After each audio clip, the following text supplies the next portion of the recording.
I'd like to call this meeting to order, the Oconee County Planning Commission, this Monday, October the 16th.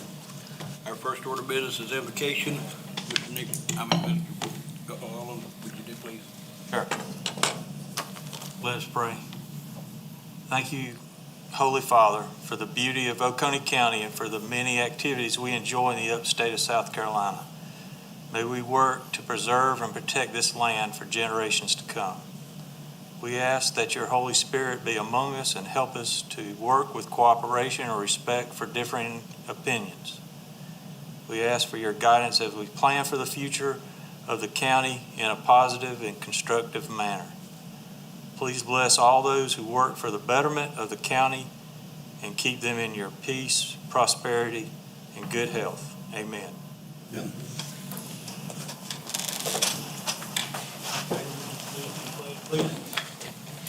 I pledge allegiance to the flag of the United States of America and to the republic for which it stands, one nation, under God, indivisible, with liberty and justice for all.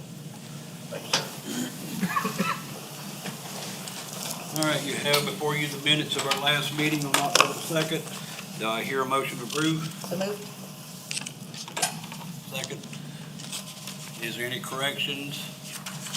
Did y'all find the errors in the original? Okay, if none, all those in favor? Aye. All right, we have no one for non-agenda public comment. Any commissioners have any comments? I do. I'd like to thank a good showing. I'm thankful for a good showing of the public tonight. We don't usually have this many people, so it's a pleasure to have the public actually participating in a planning commission meeting. I'd just like to say that when we started talking about our goals for this year, one of the things that came up on 2 or 3 commissioners' agenda were the development standards. And so I just want to refresh our memories is that that's something that's need to continue to be talked about. All right. Anyone else? Yeah, it's on the same lines. I just wondered, was there a plan to have all these high-density subdivisions? Was that in the plan? That was before my time. I don't think it's anyone's plan. Then I think we need to get a plan. Okay, if nothing else, staff, comments?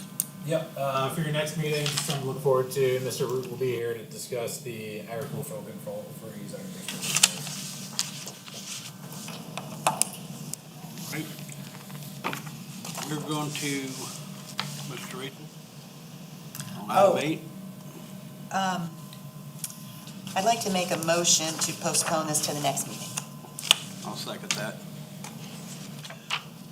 Postpone item 8, discussion? Yep. Till next meeting. All those in favor? Aye. Thank Okay. you. All right, let's go on down to the rezoning request for Hidden Falls subdivision phase 3. Point of order. Did we have any public speakers? Can I ask a question? I hate to interrupt. Well, yes, we did. I didn't even think of that.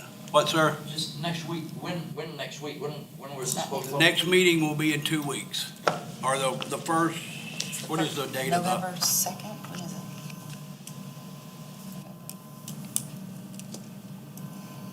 November 7th. November 7th. Sorry about that, Mr. Markovich. 6th? About- So do I still get to speak? You will, if you want to speak, you can still speak, sir. I'm sorry. Because I will not be able to be here after November 7th, so I might as well get it out now. Sorry, I skipped right over that. That's all right. I wanted to talk about the whole issue of land use and how a lot of people have been talking about lately at council meetings and various other meetings. They've brought it up here.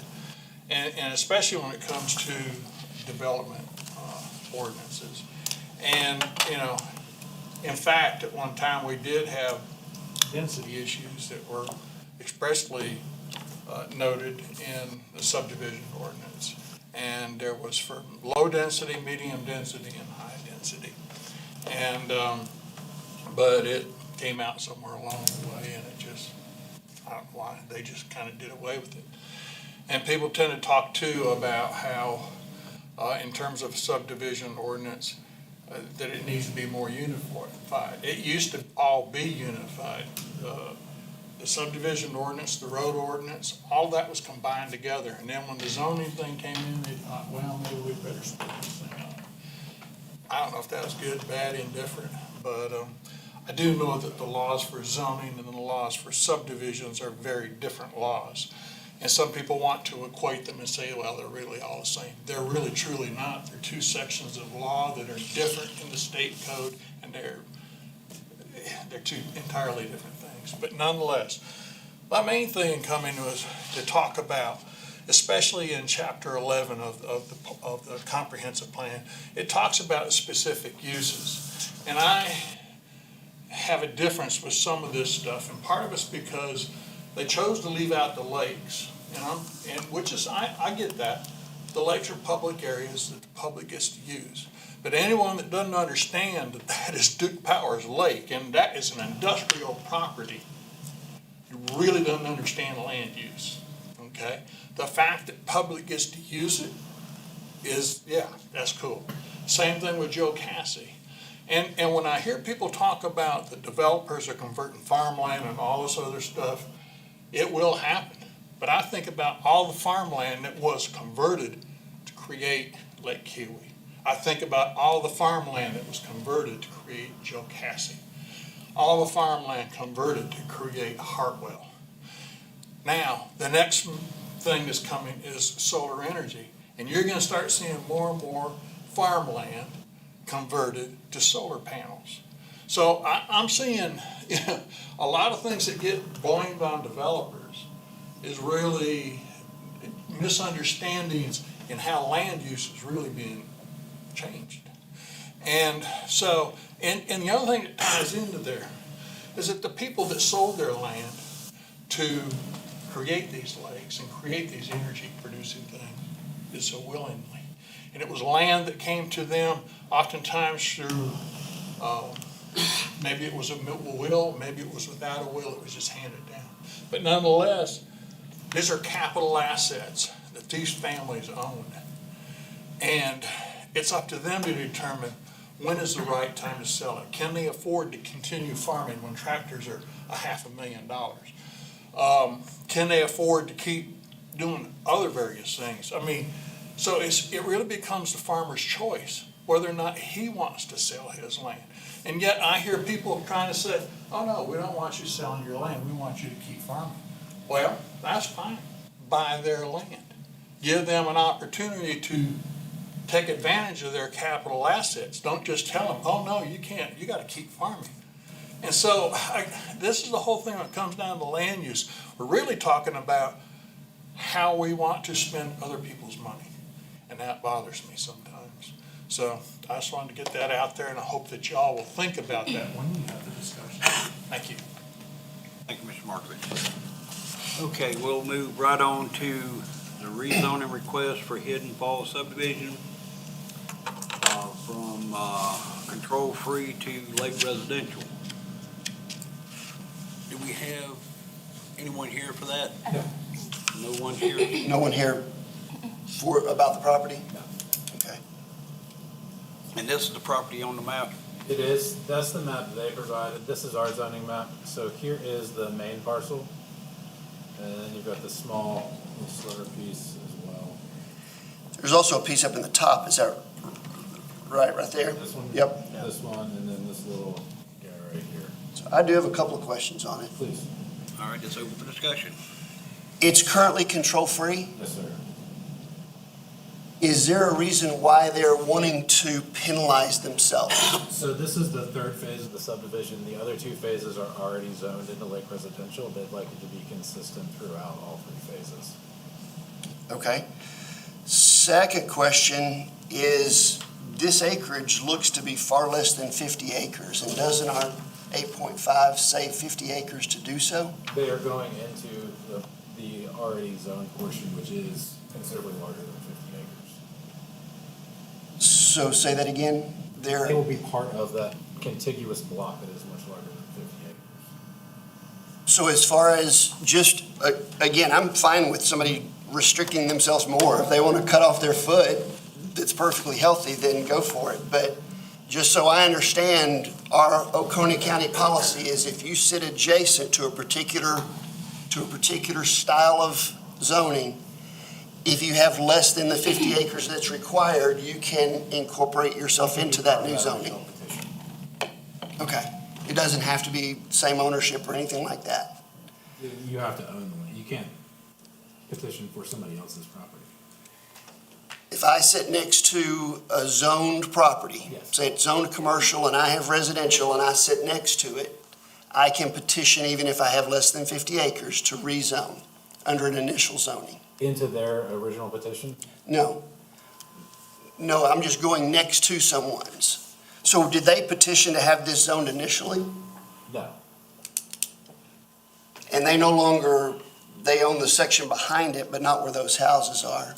I'm just wanting to make sure I understand, because I'm not sure, I didn't read that in the ordinance. Okay. We looked back at how some of these have been done in the past for multiple phases, and this is consistent with how the county had handled these in the past. Was the original petition could count towards their acreage for this petition.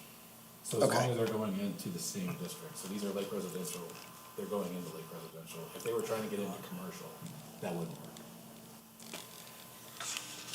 They own everything in the yellow anyway, correct?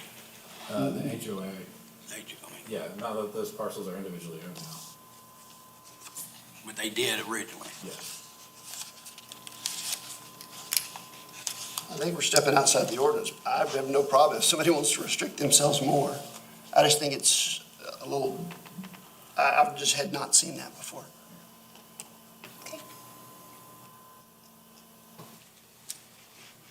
All right. This is a request, we're sending this straight to council from here, right? You are making a recommendation to council. Any further discussion? Someone needs to make a motion. I will make a motion to send this on to council with our recommendation in favor of it. Second.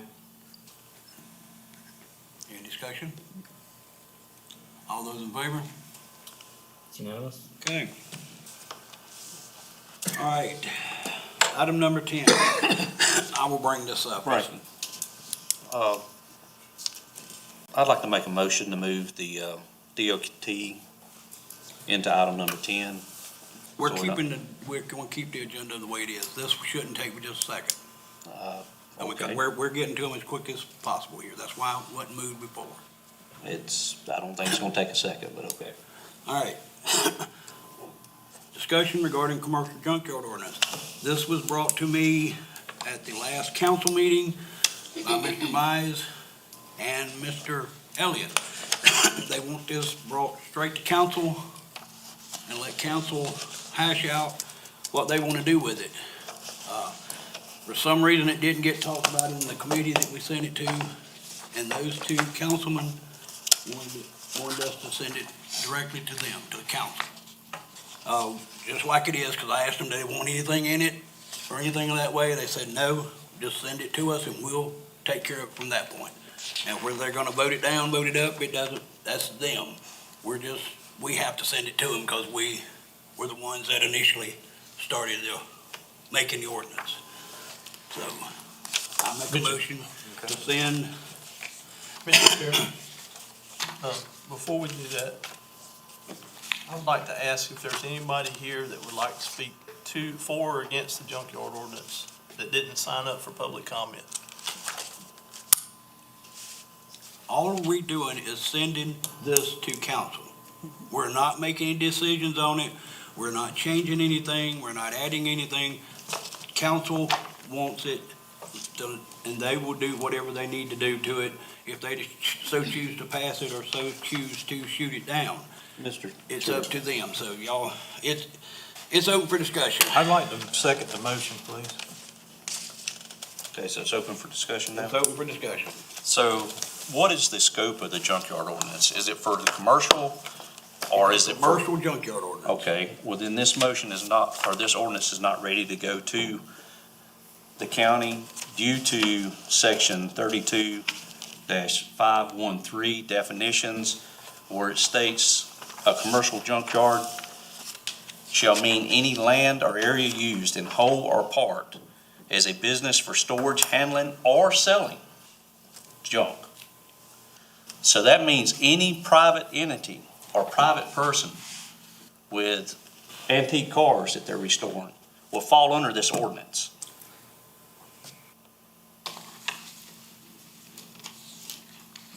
One of, Mr. Chair, can I speak? Go ahead. Oh, okay. As far as I'm concerned, it's okay to send it on up to council. That's what they were, two members had asked you to send it up. So I think it's a good idea to send it up. There have been times in the past when I asked for the same thing.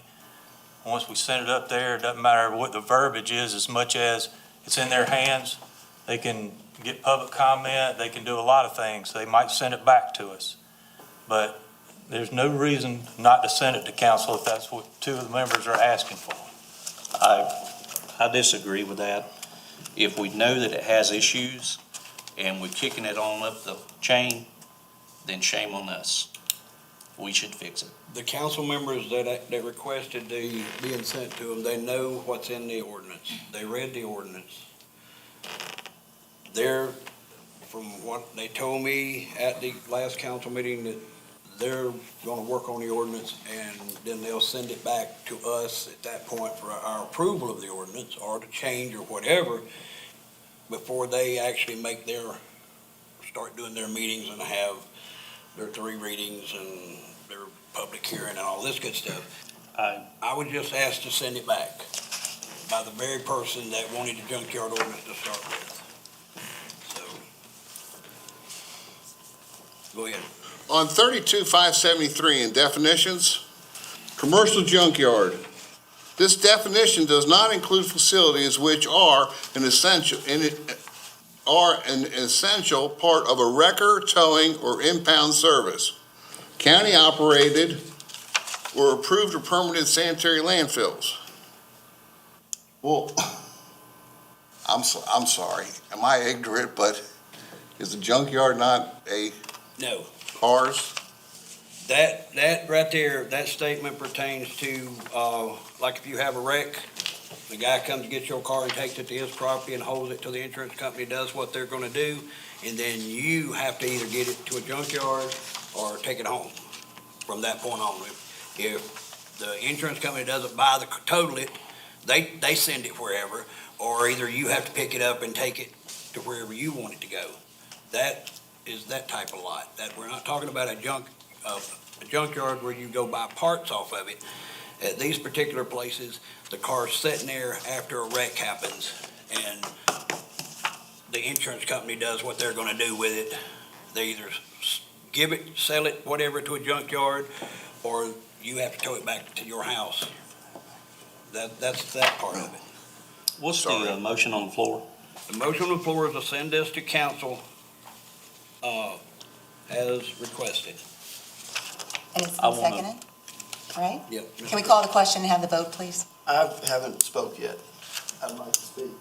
I have opposed Mr. Golan several times about sending stuff that wasn't prepared. However, in this case where they have asked for information, it is a bigger dance floor, it is a bigger venue, it is a bigger band that has a much bigger following, and we don't seem to have had people here that have voiced a lot of opinion one way or another. I do think that we need to take everything into consideration, like you said, and put it on the record that here are some concerns, so that when we do send it up, if we send it up, they will at least potentially add those concerns in when they discuss it. One being what you just mentioned. So, I know you all know this, but for the record, junkyards has been on the docket and talked about for over 3 years, closer to 3.5 years. This has been kicked up to the Law Enforcement Committee twice, of which Chairman sits on that committee, and I forget who else is on that committee. If there were things, And and they did some good stuff to this. They added the stuff, which were my concerns about electric cars and electric vehicles. So that's all good. They've looked at it, they've amended it, it's kicked back to us. Quite frankly, we need the entire council to look at it, and it's either sink or swim, decide. But we could pick at it, every other detail, go through the sentences, start massaging it in, to what end? There's got to be an end point. And I say, send it up to council and see what they say. Maybe they'll give us good advice and kick it back, but we need them to weigh in on this work that's been languishing for so long in this commission. I disagree with that. Right now, this ordinance does not meet the scope that was given to us.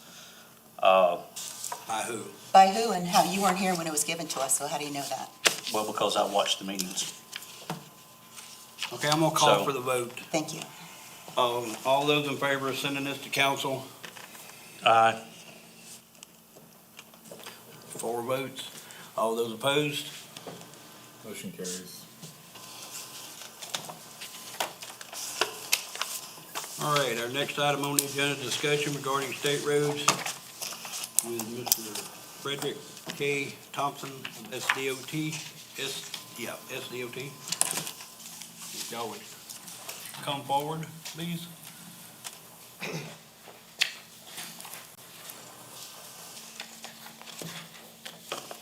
Good evening, how are you?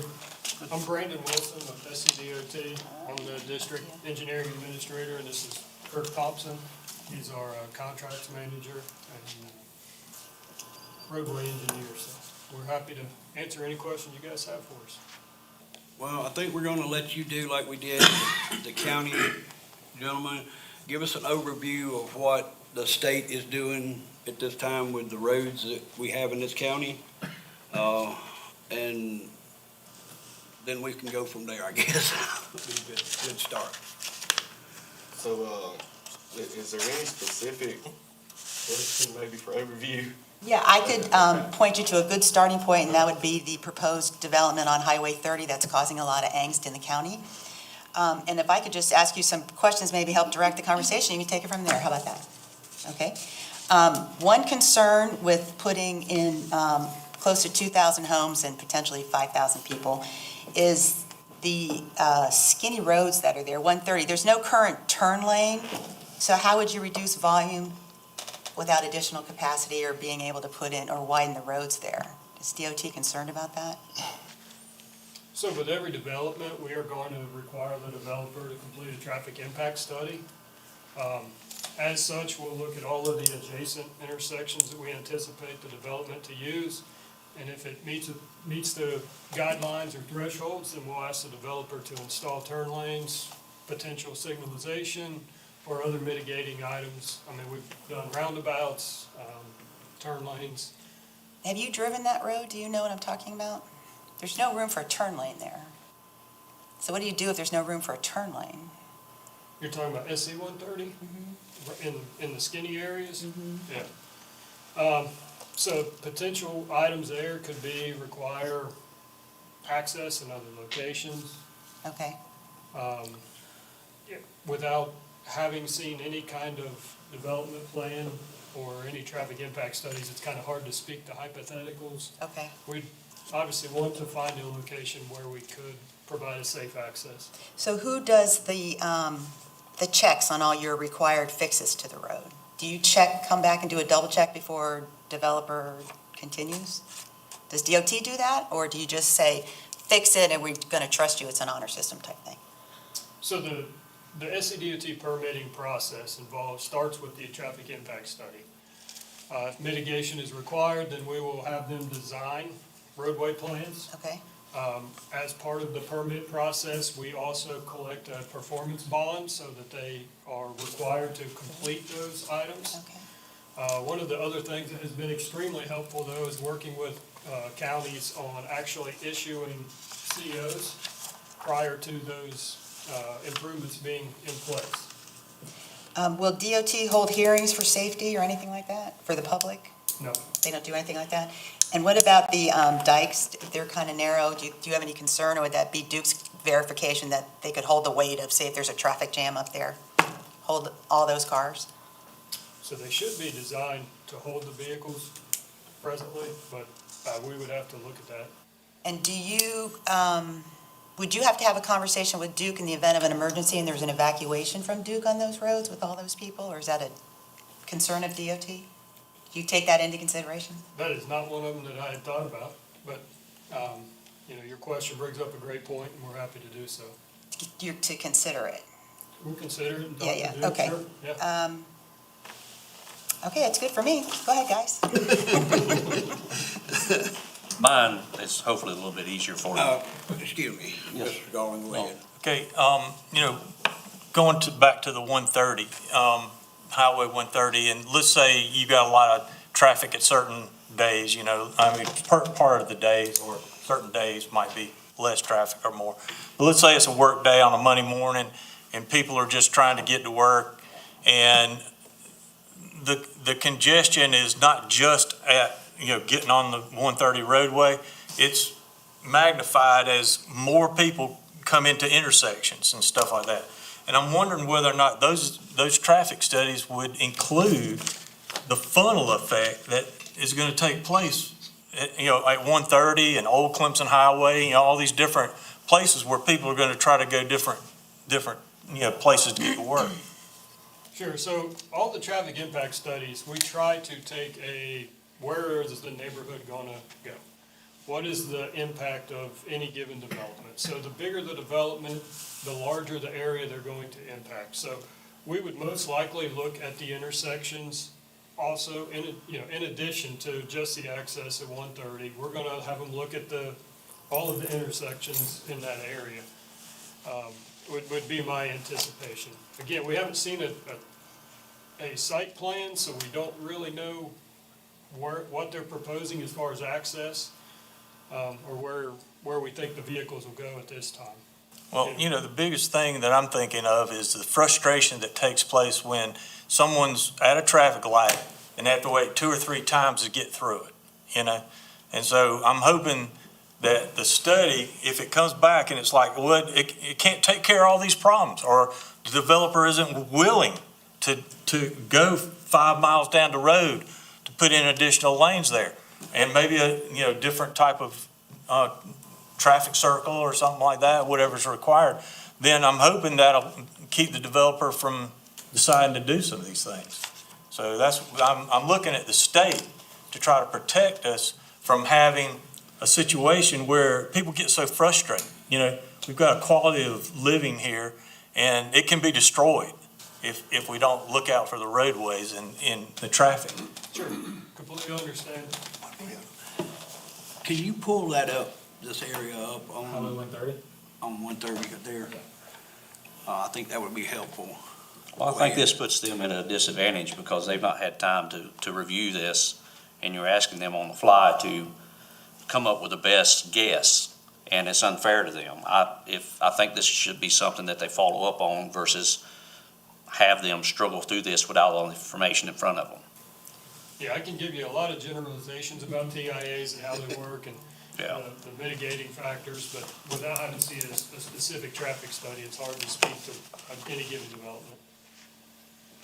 Okay, this is another subject, but mailboxes. Okay, so let's say we got a state road and there's a farmer trying to get down the road and there's oncoming traffic and other people are backing up behind them, and the person on the tractor is trying to do everything they can, but they're getting really close to mailboxes and stuff like that.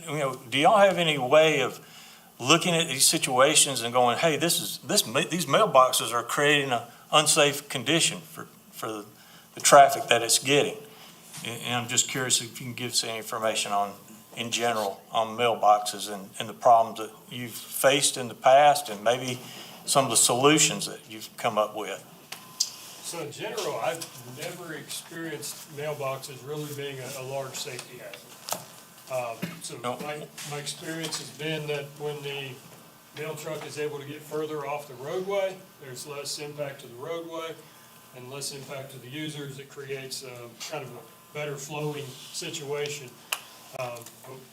We're happy to work with the post office and the property owners if we have a specific instance where, we have a lot of tractors, and we're happy to put up signs for tractors if we have a, kind of putting the motorist on notice that there could be a tractor in the area. Okay, I haven't experienced that myself. I've heard people in agriculture come here and complain about that, so that's why I wanted to bring it up. Yeah, have them call us, and we can try to work with them. Mr. Nix? Actually, you got me. Oh, I'm sorry. And I do appreciate y'all put some signs up for me about tractors on 130 going up the mountain. My question is, it appears that y'all's paving and repair is not keeping up with the road conditions. What is your plan moving forward? And are y'all subcontracting out, or how is this working? And what can we do to actually get ahead of the deteriorating roads so that we can finally catch up and not have to realign our vehicles all the time?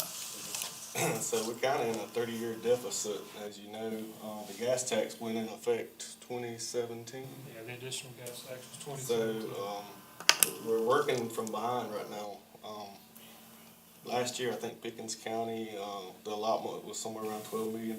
This is Oconee. Oh, my bad. I work 4 counties. That's okay. Oconee was around $12 million.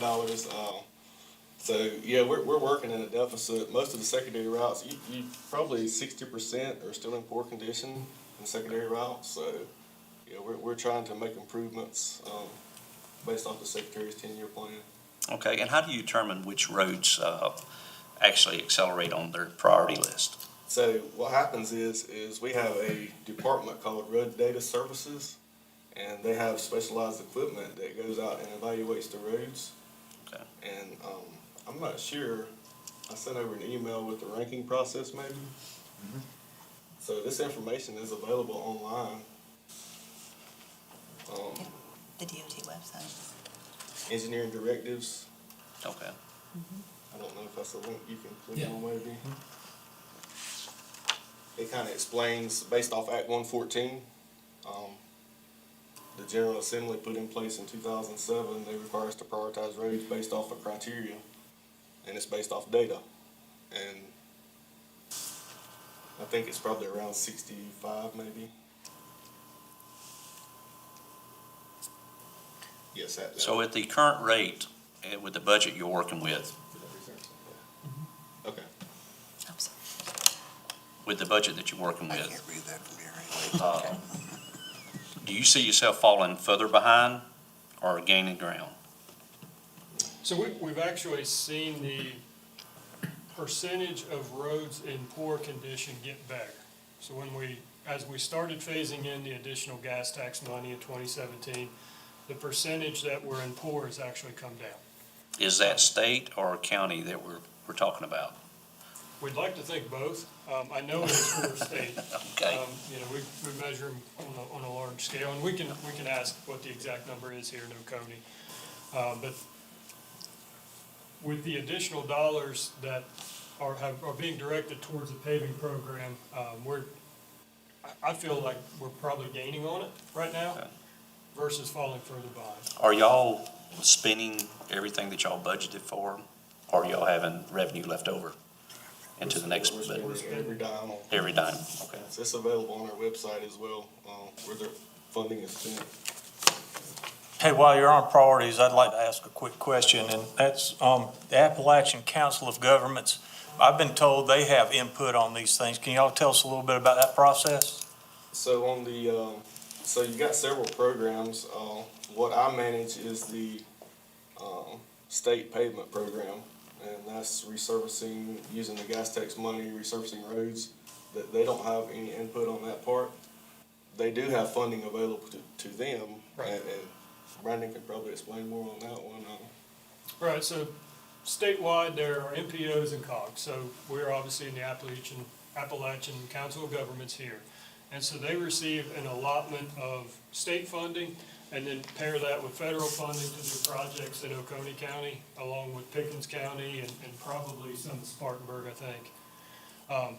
And from there, they're able to, I think they have to follow Act 114 also, but they're able to prioritize projects Typically, we see them do intersection-type projects and safety-type projects because we are pushing so much towards the resurfacing without doing intersection or capacity projects ourselves. Okay, thank you. Mr. Haney, you asked about a ranking process, and that's it in pretty much a nutshell. That's one of the engineering directives and the Act 114 requirements. Okay. And you can kind of scroll down based on the weighted factors of how we rank the roads. And it's based off solely on data, so.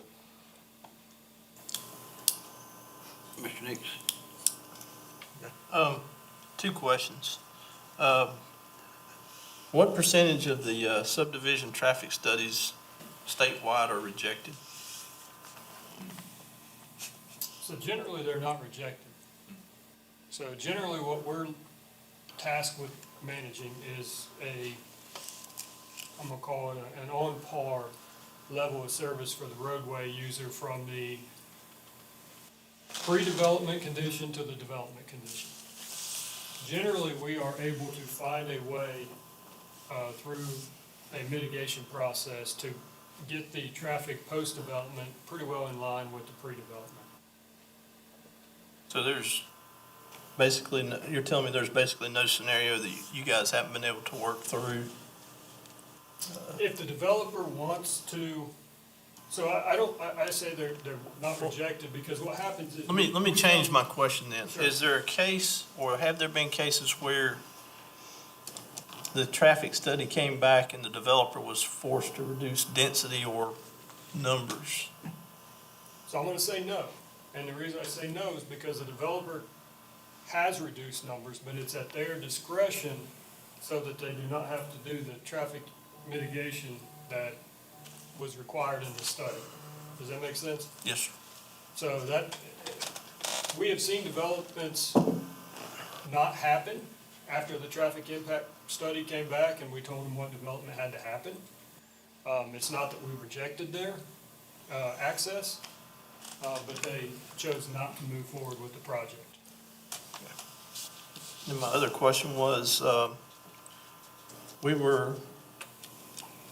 we being some of us in the county were told by a legislator not too long ago that the limitation on state road repairs, particularly in this county, and I guess in general statewide, was due to lack of contractors, not the gas tax money. That was causing the delays in schedule for road repairs. Is that a true statement, in your opinion? So I'm gonna say we have experienced a cement shortage, which has caused some of our contractors to not be able to perform the work that was in our contract. So a large portion of what we typically do is what's called cement modified recycled base. So it's basically, you're gonna see us grind up the entire road. And when we get done with that, it's brown, it looks like a dirt road. We give it a little, I think it's 3 to 7 days to cure, and then we come back and start paving on it. So we have experienced a delay industry-wide through that process this summer. Okay, and then one more question. I know the county told us, over the last 10 years, they believe that they've got a way of assessing the percentage, I guess, surface quality or whatever.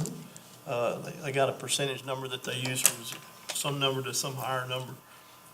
But they said that their biggest barrier was drainage rather than the road surfaces. Have y'all got that same issue or not? Not that I'm aware of. Okay. I got another question. Go ahead. What's your opinion about rumble strips? It's kind of a random question, I know. Is DOT in favor of those or not so much? So it depends on how they're used. We use them a lot in roadway departure mitigation. So whenever you start to veer to the sides, you get the rumble strips on the Okay. white line or the center line potentially. Those we have found to be a effective measure to keep people from leaving the roadway. As you're looking at your phone, you hear that before Right. you actually leave the roadway. And then, if you're talking about rumble strips as you're approaching an intersection or Yeah, how about that something, situation? We typically have not been in favor of those. We've not found them to be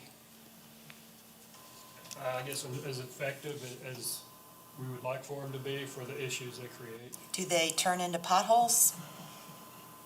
They turn into residents that are usually not very happy because it's just constant. And then one last question, when you're doing your traffic mitigation studies for new properties, do you look at the here and now, or do you look kind of future? Like, oh, there's another piece of that parcel that could be developed, we need to take that into account, or do you? Yeah, we typically look at those. And then the traffic impact studies have to go to build out year +1. So if it's gonna take 7 years to build out the development, then we'll have them project the traffic forward 7 years +1, so 8 years. Okay, so you're definitely gonna do a traffic study on this new proposed, If they're showing up with 2,000 homes, we will definitely. We Okay. do traffic impact studies at 100 peak hour trips. Typically, is kind of our minimum threshold, okay? which is about 100 homes. You didn't do one for the Newry Mill, though? Didn't think the volume was big enough? I think I was told that, it's like 118, but those are apartments, they weren't. Right, those are not. That's the those are difference. Apartments, that would be, yeah, it's people. smaller. Well, okay, thank you. My questions are on quality of roads. It just, driving around, you know, like you go from South Carolina to Georgia. In South Carolina side, there's no shoulder at all. It just drops off 6 inches.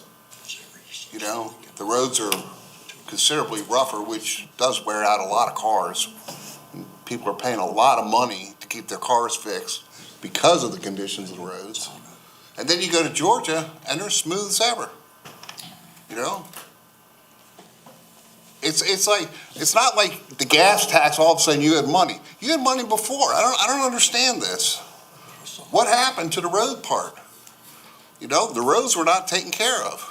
And it seems to me the state needs to take care of that.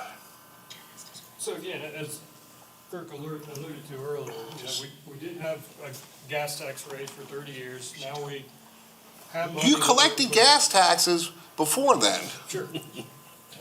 We also have the 4th largest road system in the country in South Carolina, with the least amount of funding as well before the gas tax.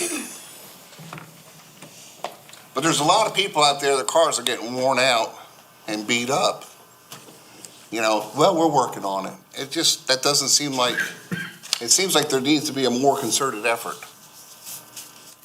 That's all. So on that note, what would y'all need to get ahead of the deteriorating roads that we're seeing here in Oconee County? I think like Brandon said, we're picking up speed on this deal. It's gonna take some time. I don't know the exact time frame. I do have some information that would kind of give you an idea of where we came from to where we at now that I could email. I don't have it available now, but it kind of give you an idea of the progress we've made to this point.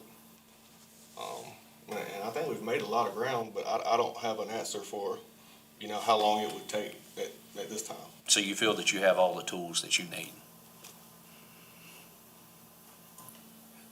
I feel like we have the funding that we need. We have just, so in 2022, I think, was the final year of the 2-cent increment.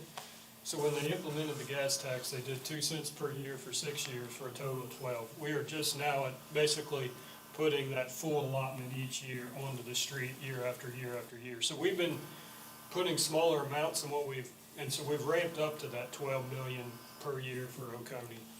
And so now we anticipate that that'll just stay there and continue to move forward at that dollar figure. And that gives us how many miles of repaving? I do have that information.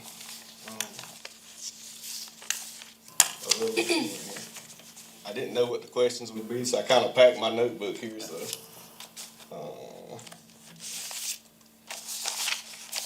Bear with me a second.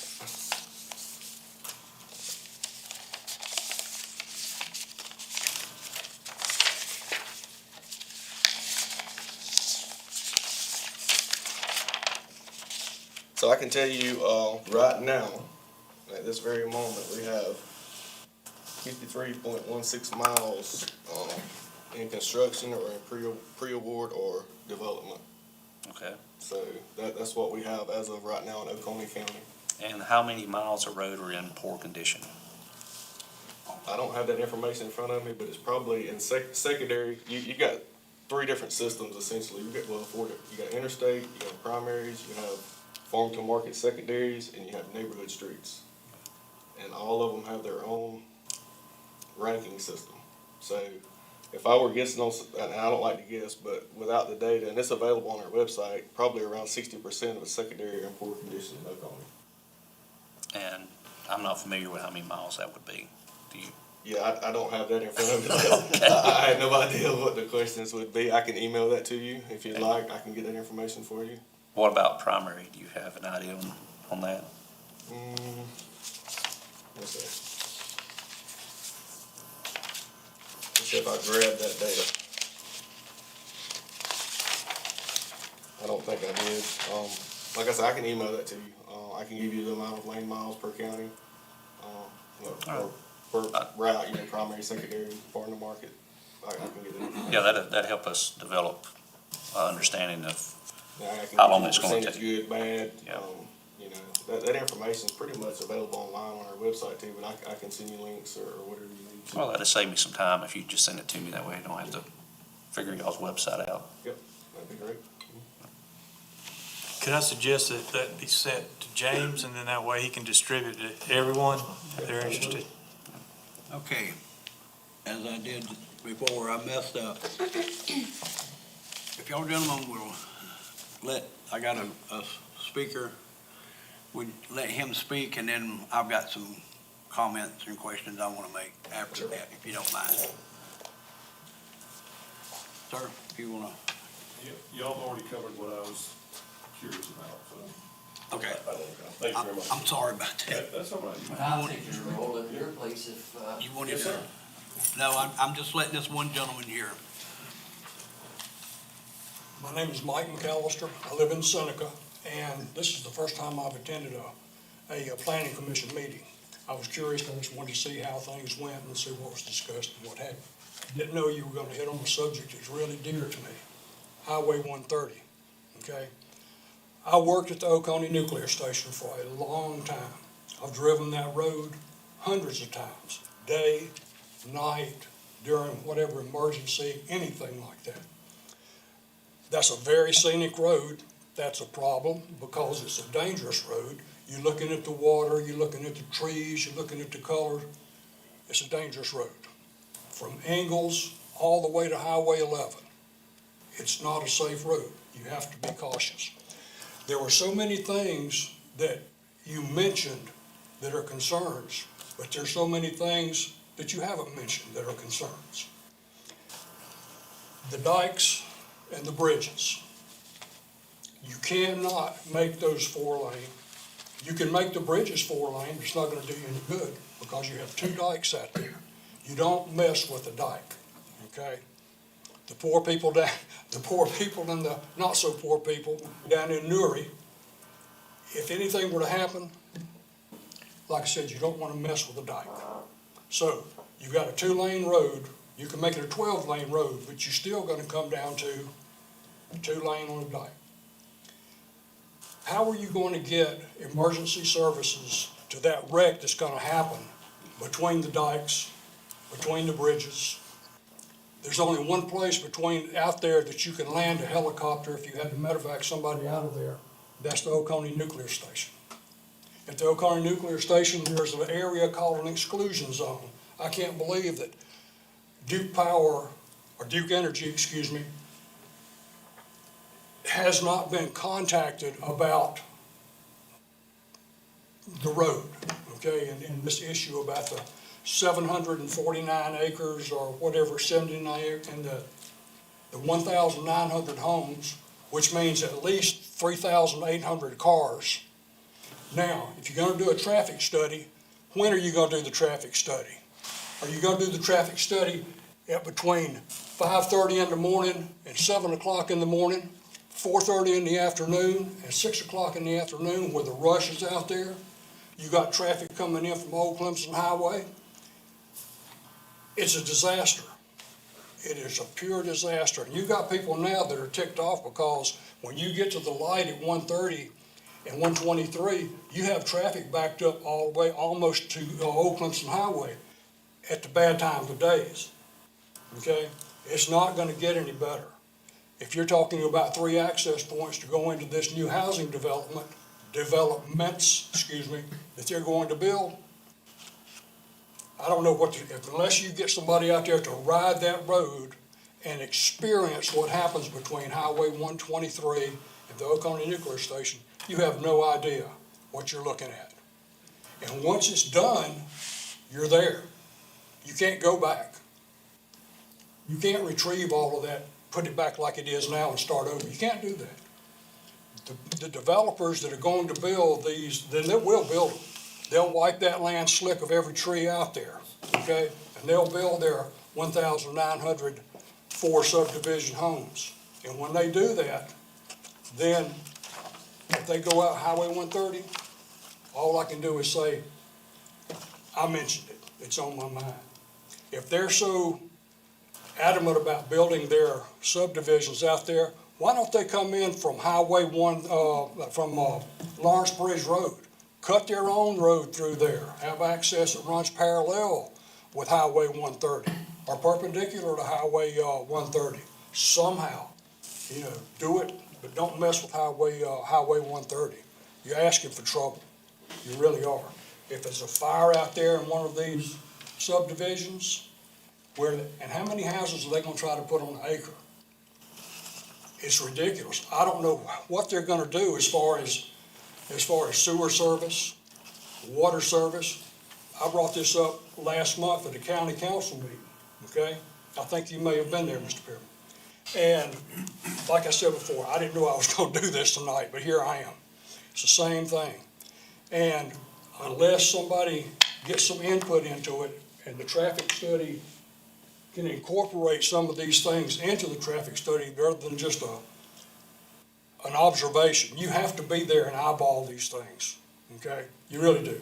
Traffic lights and turn lanes are not gonna do anything for Highway 130, period. I can tell you that right now, okay? I could go on for hours about this, and I won't take any more of your time, but I think there's a lot more. If there's a fire in one of the subdivisions, can you imagine getting this brand-new fire truck that we have if we had to get it out there? You couldn't get past Newry. You couldn't get past Newry. And God forbid if there's an accident and there are casualties out there, okay? I mean, I'm not trying to, preach doom and gloom, but somebody will die. That's all, so, well, like I said, I can talk about this for a long time, but I think you get the picture. And you brought up, Ms. Fleischer, you brought up the issue. And it just kind of boiled up inside me, so I didn't plan on this, but here it is. Okay, thanks. Thank you for speaking. Thank you. If y'all will come back up, I got a couple of questions. This other gentleman wanted to talk. Yeah. I'd I like can't to hear let, from him. okay. Let that gentleman speak. He didn't sign the agenda. I also won't take much time because you all did a lot of the same subjects. My concern is, we got the plat for those, we laid it out and it covered this half of the room with and they had frontage roads, and it looked like 2 or 3 places were gonna come out on Highway 130. And I don't know why they're also not going the back route. Otherwise, the only way to go is go over to 28, or go down to 6 Mile and come down, but 130 is where it's gonna be. And so I have the same issues about the earthen dam, but also I live one of the subdivisions that's further south. We're very close to Old Clemson Highway. There's 2 housing areas back on Sugar Valley Road, plus some other houses there. When I came there, bought a house there 16 years ago, I could pull out, and there'd be 1 or 2 cars. Now, forget the bad times of days, there's 13 or 14 cars. And that's not 4,000 families, 4,000 people living up the road up there. And so if they put traffic lights, what's gonna happen is the people that live in the 1, 2, and 3 subdivisions, Kiwi 1, 2, and 3, everyone's gonna wait till that traffic light stops those people up there and they're all gonna pull out. We will never, ever get out. And we've been investigating this, and I agree that I don't think enough people know about this, because you would be swamped with all the residents from all the housing areas are gonna be impacted by the traffic change. I also heard about from, I won't say a name, but from the DOT, not only Kiwi River for 1,900 homes, but there's one in the books called Newry Nettles for 2,300 homes that's gonna be tapping into the same Highway 130. And I was told this is the largest development area that he had ever seen proposed. And I'm going, are you kidding? And so my question was gonna be, yeah, we're gonna do a plan, development, traffic impact plan. Is that gonna come? There'll be 12 people here, and we'll listen, and everyone's just rubber stamp it, send it on up. You would have a revolution if every people who would be affected showed up to this thing. I guess I'll let you go there, but this is a very, very big piece of, Can I have your name for the record? name is Will Hall. Will Hall. Yeah, Thank you, that's Mr. Hall. Southport Village, which is right off Sugar Valley That's good. Road. Thank you very much for coming. Yeah, I'll be here from now on. Who was the other gentleman's name? Would you state your name, please? Yeah. My name is Mike McAllister. Okay. Yeah. It's spelled differently. It's McCallisger. Thank you. Thank you. Yeah, James already had his name. All right, I've got a few. We didn't call you up here just for that one subdivision. I mean, I just want you all to understand, it just happens, y'all are here and they are talking about that. I have the same concerns from where the subdivision is gonna be, trying to get back into Seneca at 7 o'clock in the morning, you pretty much can hang it up. I mean, if they're gonna, if every home sells in that subdivision they're planning on building, or those three, you're not gonna be able to get anywhere. And you're talking about Neary, if that dike there fails, I mean, you can't do anything. You can't make it any bigger. It is what it is, and you put 3,000 cars coming from the other way, trying to cross it, getting into Seneca. I don't understand how y'all can even allow something that big to be put in an area that you can improve the roads. So, I mean, how do y'all come up with that? I mean, so all we do is review and approve the access. Right? approving access to the subdivision. That's it. Who approves the access on the highway? Why is it that they'll get a access point to their subdivision and make it unsafe for everybody else in the county to drive down that road? I mean, that's just, And that's gotta be looked at. If they can't widen it, then they'll have to come up with another plan. I mean, that's my thing, because I mean, it's still at times, it's busy down the road to start with. But you put all of those homes, occupy all those homes and put that other 3,000 cars on that road that you can't widen, you can't make it any bigger, it is what it is. And it's totally gonna be unsafe for the people that even live out there, much less anybody wanting to just ride through and look at the lakes and the trees, and that area is beautiful. And So the development comes to Oconee County for approval. They come to SCDOT for access to the state highway system. does Oconee County have any say-so in that? In your approval, in other words, can we say, no, we would rather them not get approved? Well, if you I'm don't just- approve their subdivision, then they're not gonna come to us for an access. I don't think Oconee County's gonna turn down that part, but there's a lot to look at in that particular subdivision area because of I the don't roads disagree. that can't be widened. Where we're talking about, it will be one of the trickier traffic studies I've seen. I mean, you can't do anything, the road is what the road is, and, Sure. you know, I mean, it'd be different if it was going another way, and they didn't have to cross those dikes or the bridges. I mean, you can make the bridges wider, but what are you gonna do when you put 6 lanes back into a 2-lane that you can't do anything with? I'm wanting to know is, how many times have y'all paved Highway 11 in the last 2 years? So we've not paved the same segment more than. Yes, you have. I've been on it, I ride that road a lot, and y'all have been paving the same section, it seems like to me, for the last 4 years. Every time I go down there, y'all paving a little bit more on it, and it's always the same area. Is that, the pavement y'all putting down, is it that bad that y'all have to redo it every year or every 6 months? I'm not aware of a section that's been paved in the past 2 years twice. If you got a specific area, I'd be glad to take a look at it. We'll look into it. Anything from Critter Road all the way up, back toward West Union. They have paved that in the last 3 years, they paved it twice. I'm not aware of that. Oh, they have, but you may not be aware of it, but they've been on it, or somebody's been doing something on the road. I know they paved in front of the new high school. Is that it in the area? No. No, that's on up the road. I'm talking right there in, I forgot the name of the area now, but it's, you know where the Bounty Land Quick Stop is on, right there at the what is that, 28. graveyard? 28 and Walmart? No, the graveyard on Highway 11 there. Next to the gas station. Yeah, next to Bounty Land. I can't think of the name of it now. But anyway, y'all, it seemed like y'all had worked on that from there back toward West Union. There's always a section being worked on.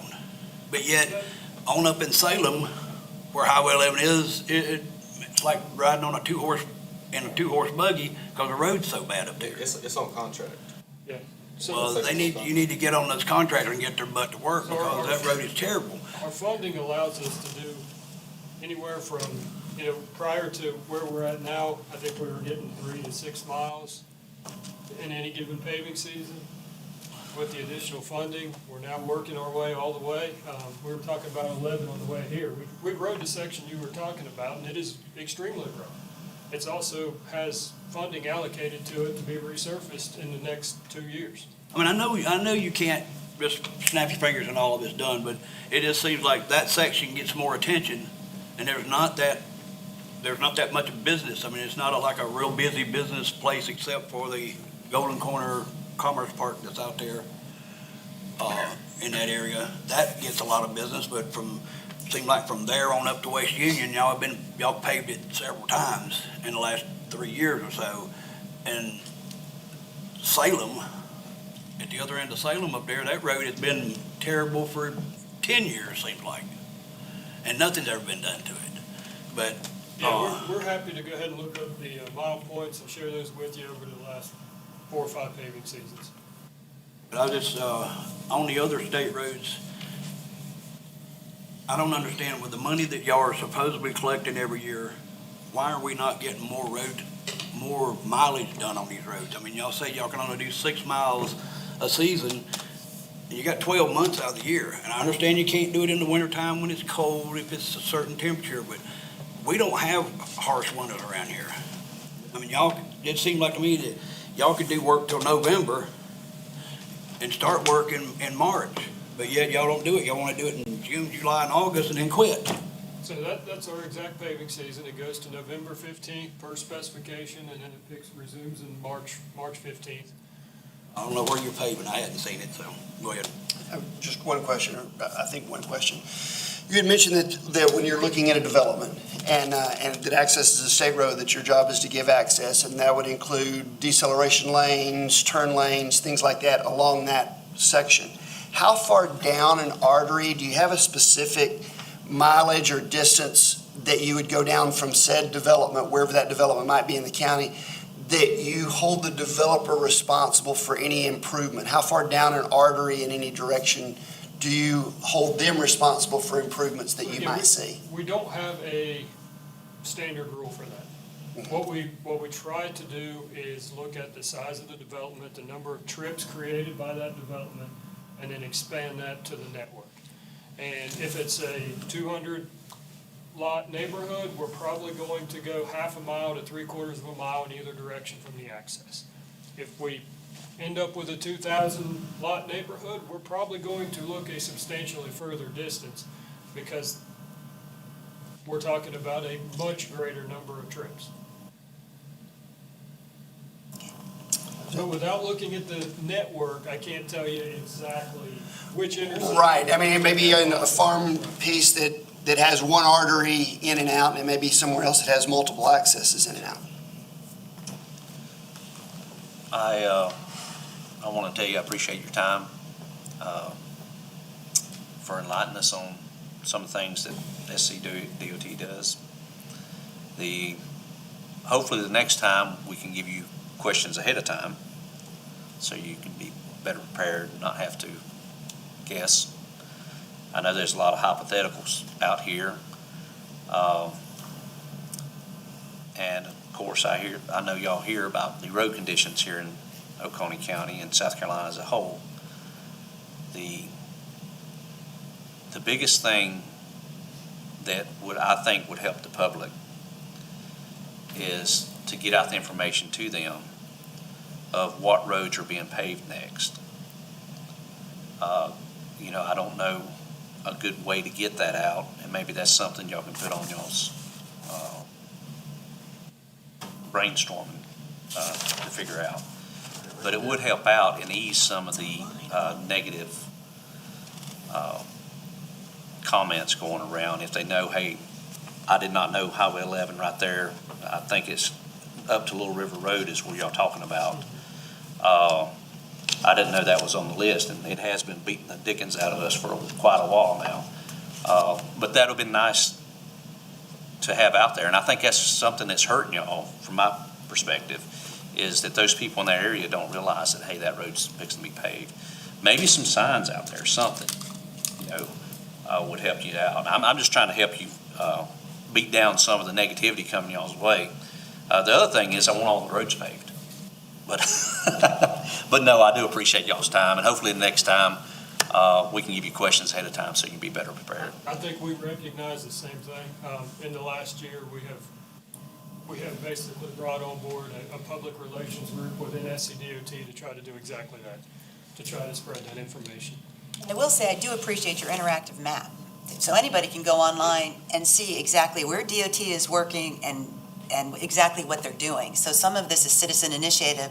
Get curious and get online. It's not all on you to advertise it in the paper. So I do appreciate that. That's an updated go-to resource. It's available on our website. We've got a program called Project Viewer, and it lists all the projects in Oconee County. Yeah, but unfortunately, in Oconee County, you have a lot of people that Understand. do not use the internet. Dave? Okay, back to subdivision planning and road access and approval by the SCDOT. So what all do y'all look at when you decide to, I know you look at the traffic, do you look at the bigger picture? Like, I know somebody mentioned Duke Energy, emergency response is a piece, especially across the dike.